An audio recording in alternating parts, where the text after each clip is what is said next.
Greetings, citizens from the rolling hills of the bluegrass. I wanted to touch on something that's local in the sense of within Kentucky, and actually something that's within the area that I live. Because, trying not to give away my location, but the idea that history can just be displaced and removed and then everything will be better it's a pipe dream. And right now on the campus of a local university, we have the removal of a placard because that placard denoted that Bowling Green, Kentucky, everything comes back to the Civil War era, right? The late 1850s to 1860. It all comes back to this, and then it comes forward in time to the revitalization of Southern culture after Reconstruction. And there's the hideous layer on top of all that, and maybe more interwoven in all of that, with the Jim Crow era. And it's something that you have to tease apart to get into all of the nooks. But for the most part, in academics and in the public circle, you can't tease them apart because slavery is always there. Jim Crow is always there. So any attempt to talk about that time frame without those two subjects, and you yourself are denying history, you're destroying history.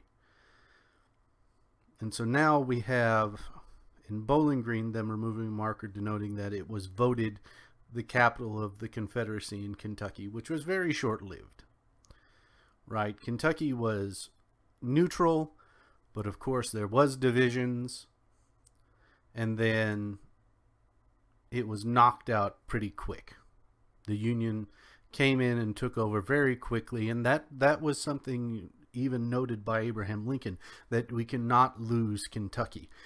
And part of me takes some pride in that we were that important, because for so long we were unnecessary, and in some ways that was a good thing, right? We were just the barefoot yokels. We were the hillbillies.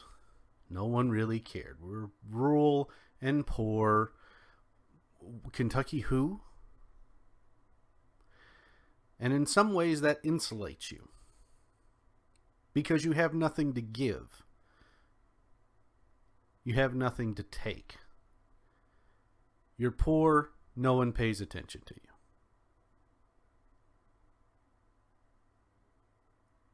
Which is pretty universal. But it also comes with a small positive, that people leave you alone in some respects.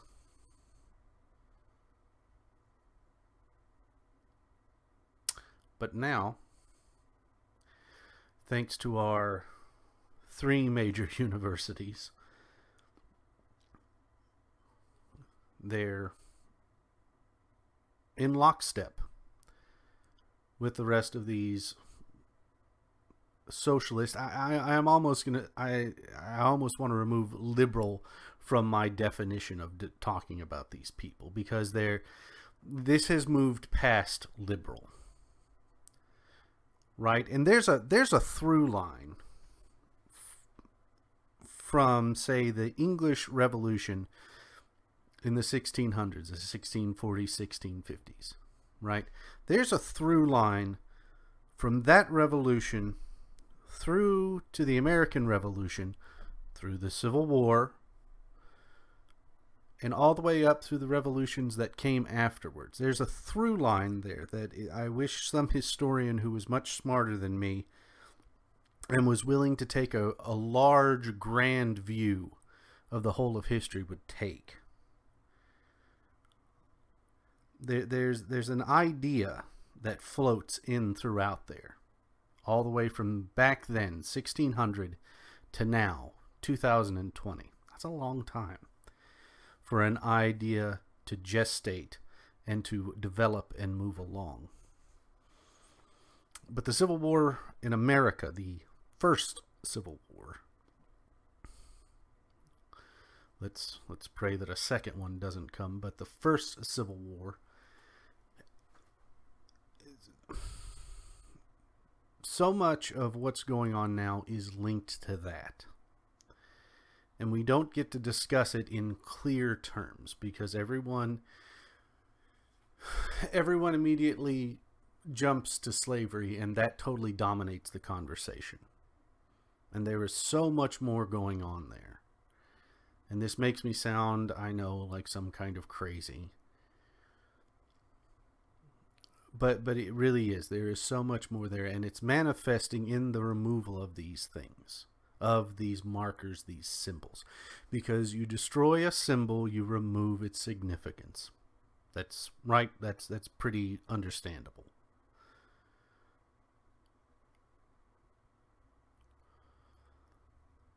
And so you take down a marker just simply stating historically this is what occurred on this site. This is what occurred here. And it goes even further. You go down the road to a little town called Russellville, and that's where that document that ratified Bowling Green to be the capital of the Confederacy was first put forth.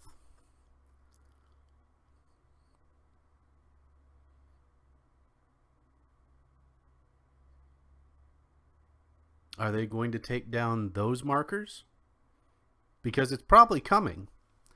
It's probably going to happen.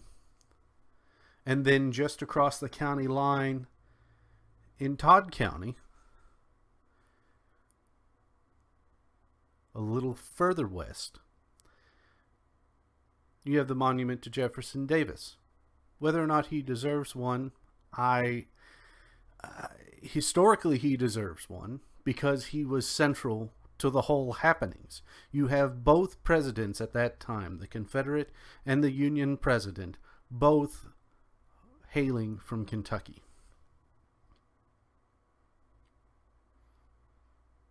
And most people, may not realize that Kentucky played maybe not a central point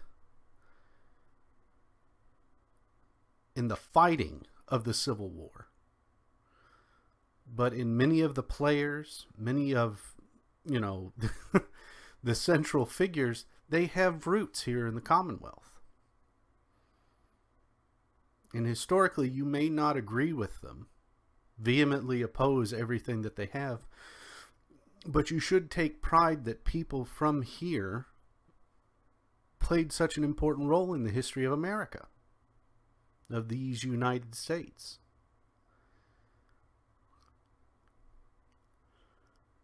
And again, the destroyers are at the gates. They're chipping away. They're breaking down things. Because instead of taking down those statues, we should be putting up more. We should be adding, not taking away.